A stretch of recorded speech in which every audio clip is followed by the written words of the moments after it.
ایک موضوع ہے جسے بار بار دیا جاتا ہے، جسے میں خود مناسب نہیں سمجھتا ہوں کہ اس موضوع پہ گفتگو کیا جائے، کیونکہ اس سے ہمیں اور آپ کو کوئی لینا دینا نہیں ہے۔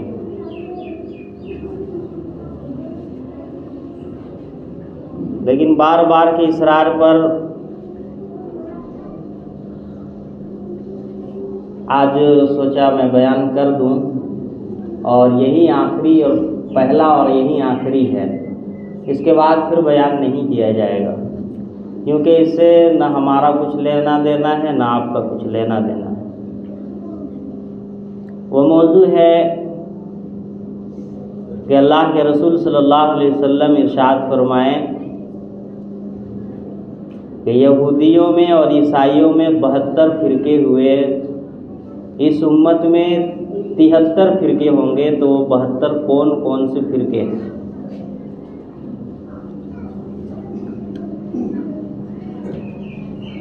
اللہ کے رسول صلی اللہ علیہ وسلم ارشاد فرمائیں کہ یہودیوں میں اور عیسائیوں میں 72 فرقے ہوئے، اور میری امت میں 73 فرقے ہوں گے، ایک زیادہ ہوں گے۔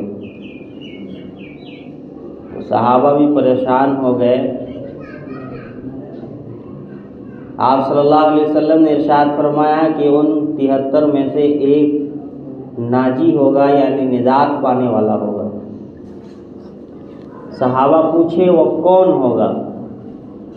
تو اللہ کے رسول صلی اللہ علیہ وسلم ارشاد فرمائے ما انا علیہ و اصحابی، جو میرے سنت اور میرے صحابہ کے طریقے پر ہوگا وہی نجات پانے والا ہوگا۔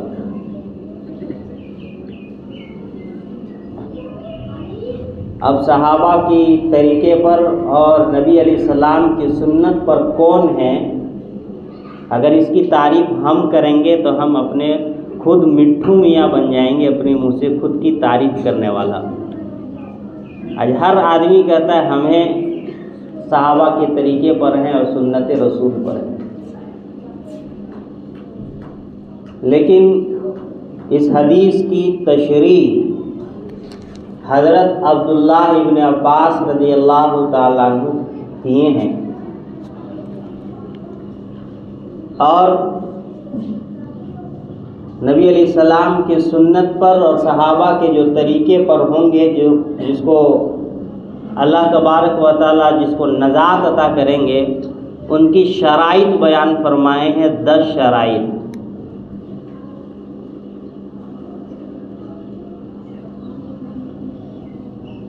اور نبی علیہ السلام کی سنت کو سنت کہتے ہیں، طریقہ کو سنت کہتے ہیں، اور صحابہ کو جماعت کہتے ہیں، اور سنت اور طریقے پہ عمل کرنے والے کو، چلنے والے کو اہل کہتے ہیں۔ تو اس اعتبار سے اہل سنت والجماعت ایک الگ فرقہ ہوتا ہے، جس کے بارے میں اللہ کے رسول صلی اللہ علیہ وسلم ارشاد فرماتے ہیں کہ یہ نجات پانے والے ہوں گے۔ اب یہ کوئی ضروری تو نہیں ہے کہ جو دیوبندی ہو وہی اہل سنت والجماعت کا ہو، یہ کوئی ضروری نہیں ہے۔ اس کا ایک پیمانہ حضرت عبداللہ ابن عباس رضی اللہ تعالیٰ عنہ بتا کر گئے ہیں، اس کو ہم اپنے سے ناپ سکتے ہیں۔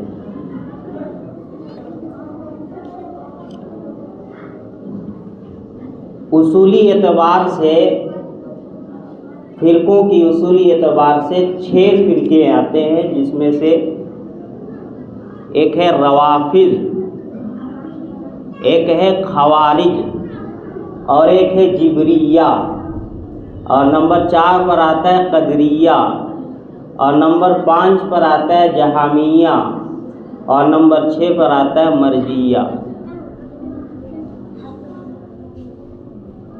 یہ اصولی 6 فرقے ہوتے ہیں، اور پھر ان 6 فرقوں میں بھی پھر 12 فرقے ہیں، تو 12 چھکے 72 ہوتا ہے۔ روافض کے اندر، روافض جو فرقہ ہے اس فرقے کے اندر ایک فرقہ علویہ آتا ہے، ایک ہے امریہ، ایک ہے شیعیہ جس کو شیعہ کہا جاتا ہے، ایک ہے اسحاقیہ، ایک ہے نادوسیہ، ایک ہے امامیہ، ایک ہے زیدیہ، ایک ہے عباسیہ، ایک ہے متناسخہ، ایک ہے رجعیہ، ایک ہے لاغیہ، اور ایک ہے متصربسہ۔ یہ کل 12 فرقے ہوتے ہیں روافض کے اندر۔ دوسرا فرقہ خوارج، خوارج کے اندر بھی کل 12 فرقے ہوتے ہیں، ازرقیہ، عباضیہ، صالبیہ، حازمیہ، خلیفیہ، قوزیہ، کنزیہ اور سمراخیہ، اخمسیہ، محکمیہ، معتزلہ اور میمونیہ۔ 12 12 24 ہو گئے۔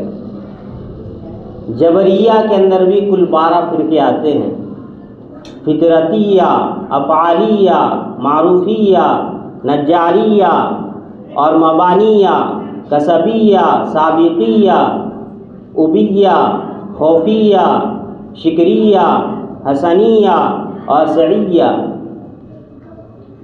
پھر قدریہ کے اندر بھی 12 فرقے آتے ہیں، احمدیہ، ثنویہ، معتزلہ، کسانیہ، شیطانیہ، شرکیہ، وہمیہ، ربویہ، بزیہ، فقاتیہ، قاسطیہ اور نظامیہ۔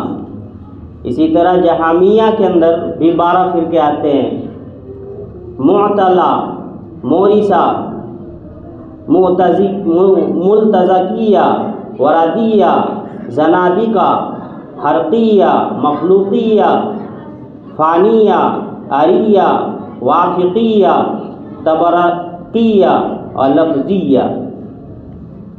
اسی طرح مرجیہ کے اندر بھی 12 فرقے آتے ہیں، تاریکیہ، سعیدیہ، راجعیہ، شاقیہ، بحثیہ، امانیہ، مستنیہ، مشبہہ، حسبیہ، ظاہریہ، بدعیہ اور منقوصیہ۔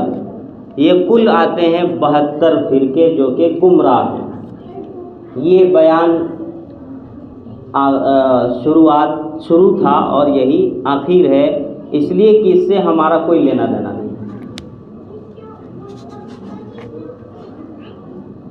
بار بار پوچھا جاتا ہے کہ 72 فرقے کون ہیں، کب ہوں گے؟ تو میں نے 72 فرقوں کا نام اتنا تو یاد نہیں رہتا ہے، لکھ کے لایا اور آپ لوگوں کو سنا دیا۔ یاد کرنا ہوگا یاد کر لیجیے گا، کوئی ضروری نہیں ہے یاد کرنا، اس سے کسی کا کوئی لینا دینا نہیں ہے۔ اصولی 6 فرقے ہیں، روافض، خوارج، جبریہ، قدرتیہ اور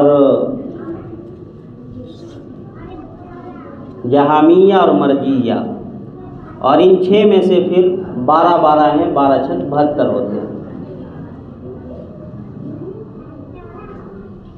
اب سوال یہ ہوتا ہے کہ یہ فرقہ ابھی موجود ہے یا نہیں ہے؟ تو ابھی سارے فرقے موجود نہیں ہیں۔ شیخ عبد القادر جیلانی رحمۃ اللہ علیہ کے زمانے میں ان میں سے اکثر سے زائد فرقہ موجود تھا۔ انہوں نے اپنی کتاب کے اندر بھی ان تمام فرقوں کا نام بھی لکھا ہے، لیکن اب اس زمانے کے اندر یہ سارے فرقے موجود نہیں ہیں، کچھ ہیں، تو یہ سارے 72 فرقے ہوتے ہیں۔ اور ایک فرقہ جو ناجی ہوگا، جو نجات پانے والا ہوگا، وہ ہے اہل سنت والجماعت۔ اب اہل سنت والجماعت کے اندر بھی مسلک میں لوگ بٹے ہوئے ہیں، کوئی دیوبندیہ ہو گیا، کوئی وہابیہ ہو گیا، کوئی رضا خانیہ ہو گیا، کوئی اہل حدیثیہ ہو گیا۔ یہ اہل حدیث، جماعت اسلامی، بریلوی، دیوبندی، سنی رجا خانی یہ کوئی الگ فرقہ نہیں ہے، یہ ایک مسلک ہے۔ فرقہ اور مسلک میں بہت بڑا فرق ہے۔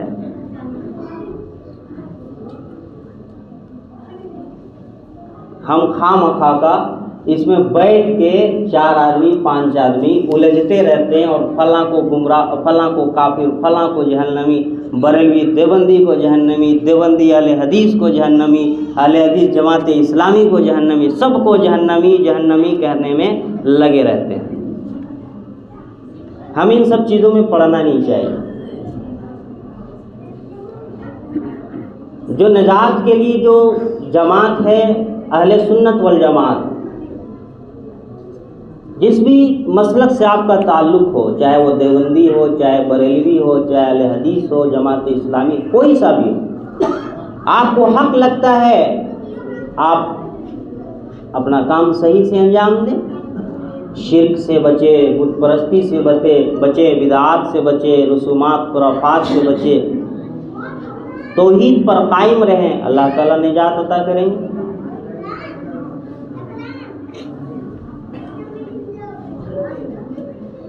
تو عبداللہ ابن عباس رضی اللہ تعالیٰ عنہ اہل سنت والجماعت کی تشریح بیان فرماتے ہیں کہ اہل سنت والجماعت کون ہوگا، تو ان کی 10 شرائط بیان فرمائیں کہ جس کے اندر 10 خصلت ہوں گے وہ مسلک اہل سنت والجماعت میں سے ہوں گے، چاہے اس کا تعلق دیوبندی سے ہو، چاہے بریلوی سے ہو، چاہے اہل حدیث سے ہو، چاہے جماعت اسلامی سے ہو، کسی بھی مسلک سے ہو، جس کے اندر یہ 10 خصلتیں پائی جاتی ہیں۔ پہلی شرط کیا ہے؟ نبی علیہ الصلوۃ والسلام کے بعد حضرت عمر فاروق حضرت ابو بکر رضی اللہ تعالیٰ عنہ اور حضرت عمر فاروق رضی اللہ تعالیٰ عنہ کو تمام صحابہ پر فضیلت دینا،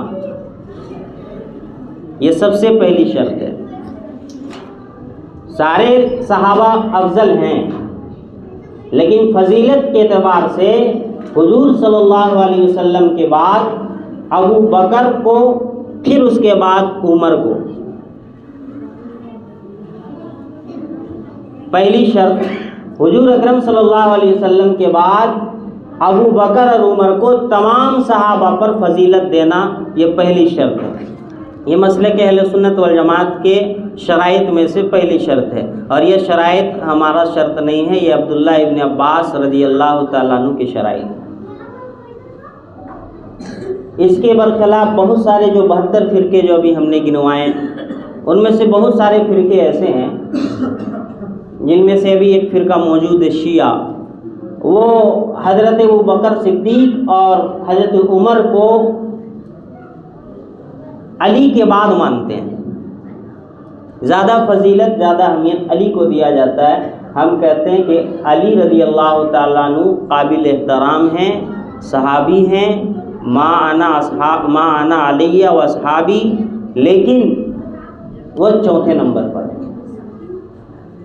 دوسری شرط، عثمان و علی کی توقیر کرنا، حضرت عثمان غنی کا بھی عزت و احترام کرنا اور حضرت علی رضی اللہ تعالیٰ عنہ کا بھی احترام کرنا۔ جب آپ اب اس میں احترام اور عزت کا کیا بات ہے، جب تاریخ اسلام جب آپ پڑھیں گے تو پتہ چلے گا کہ کیوں احترام کرنے کی عزت اور توقیر کرنے کی عزت کہا جا رہا ہے۔ بہت دفعہ ہم تاریخ اسلام پہ گفتگو زیادہ نہیں کرتے ہیں، کیونکہ بہت سارے ایسے معاملات ہوئے، ایسے جنگ ہوئے، ایسے حالات ہوئے جس کو بیان کرنے سے ایک فتنہ برپا ہوتا ہے، ہم اس طرف ابھی نہیں جانا چاہتے ہیں۔ کل ملا کر دوسری شرط یہ ہے کہ عثمان غنی رضی اللہ تعالیٰ عنہ کو اور حضرت علی رضی اللہ تعالیٰ عنہ کو احترام کرنا، ان کی توقیر کرنا، یہ دوسری شرائط ہے۔ تیسری شرائط، خانہ کعبہ اور مسجد اقصی کی تعظیم کرنا، یہ دونوں ہمارا قبلہ ہے۔ خانہ کعبہ تو قبلہ ہے ہی، مسجد اقصی بھی ہمارا قبلہ ہے، اور یہ 1.25 لاکھ پیغمبروں کی لاڈلی مسجد ہے۔ ان دونوں کی تعظیم کرنا۔ نمبر 4، متقی اور گناہگار کی نماز جنازہ کا اہتمام کرنا۔ اگر کوئی پرہیزگار آدمی ہے، نیک صالح آدمی ہے، تو اس کا بھی جنازے کی نماز پڑھا جائے گا۔ اور جو شرابی، کبابی، جواری کچھ بھی ہے، فاسق فاجر کچھ بھی ہے، اس کا بھی جنازے کی نماز کا اہتمام کیا جائے گا۔ دونوں کی نماز جنازہ کا اہتمام کرنا، اس کے قائل ہونا، اس کے جائز ہونے کا اور اس کا اہتمام کرنا، یہ چوتھی شرائط ہے مسلک اہل سنت والجماعت کا۔ 5واں ہے صالح اور فاسق کی امامت کا جائز ہونے کے قائل ہونا، کہ ایک متقی آدمی ہے نا، 5 وقت نمازی ہے، امانت دار ہے، دیانت دار ہے، داڑھی ٹوپی پہننے والا ہے، حاجی نمازی سب ہے، وہ امامت کرائے تو اس کی امامت تو جائز ہے۔ ایک شرابی ہے، کبابی ہے، جھوٹا مکار آدمی ہے، وہ بھی امامت کرے تو اس کی بھی امامت کے جائز ہونے کے قائل ہونا، چاہے وہ فاسق ہو چاہے متقی ہو، دونوں کی امامت کے جائز ہونے کے قائل ہونا، یہ 5واں شرط ہے اہل سنت والجماعت کے ہونے کا۔ نمبر 6، عادل اور ظالم بادشاہ کی اطاعت کرنا، چاہے بادشاہ ظالم ہو چاہے عادل ہو، انصاف ہو، اور اطاعت کرنا۔ شرط یہ ہے کہ وہ مسلمان ہو، اس لیے کہ اللہ تبارک و تعالیٰ نے بھی قرآن کریم کے اندر ارشاد فرمایا وَأُولُو الْأَمْرِ مِنْکُمْ۔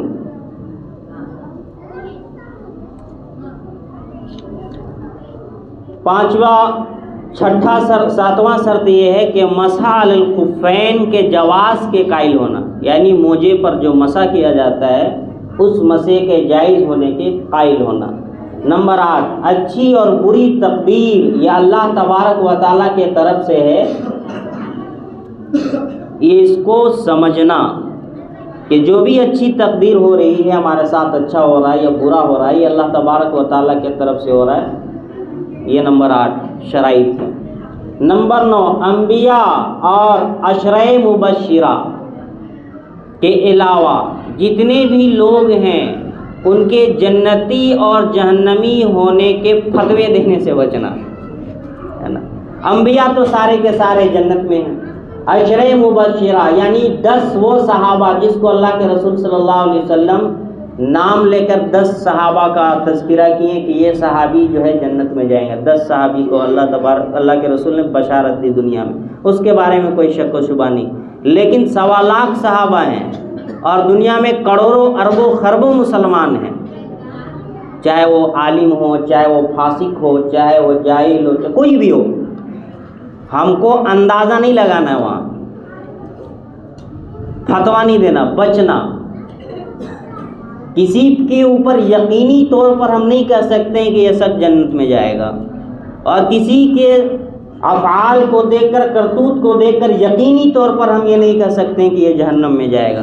تو اس چیز سے بچنا یہ اہل سنت والجماعت کی 9ویں شرط ہے۔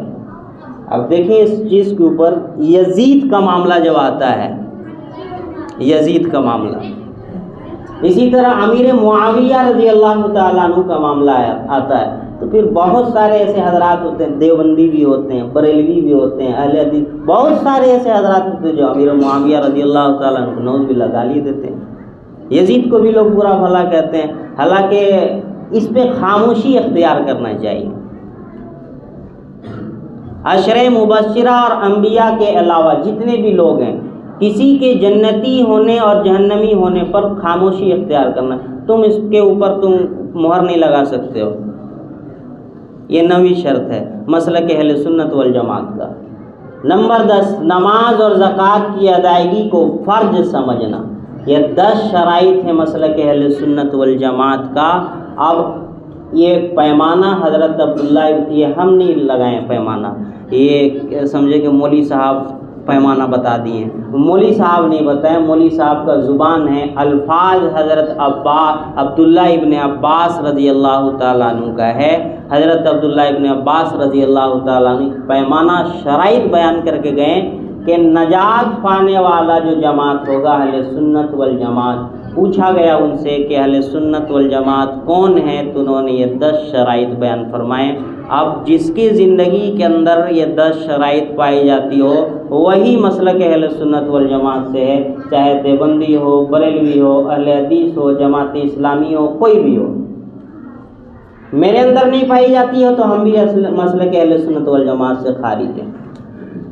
اللہ تبارک و تعالی ہم سبھی کو کہنے سنے زیادہ عمل کی توفیق عطا فرمائے۔ یہ آخری اور شروع اور آخری بیان تھا، اس کے بعد اس موضوع پہ دوبارہ گفتگو نہیں ہوگی، کیونکہ اس سے ہمیں کوئی لینا دینا نہیں ہے۔ دوبارہ ضد نہ کیا کریں اس طرح کے موضوع کا۔ اللہ تبارک و تعالی ہم سبھی کو صحیح دین پہ عمل کی توفیق عطا فرمائے۔ وآخر دعوانا الحمدللہ رب العالمین۔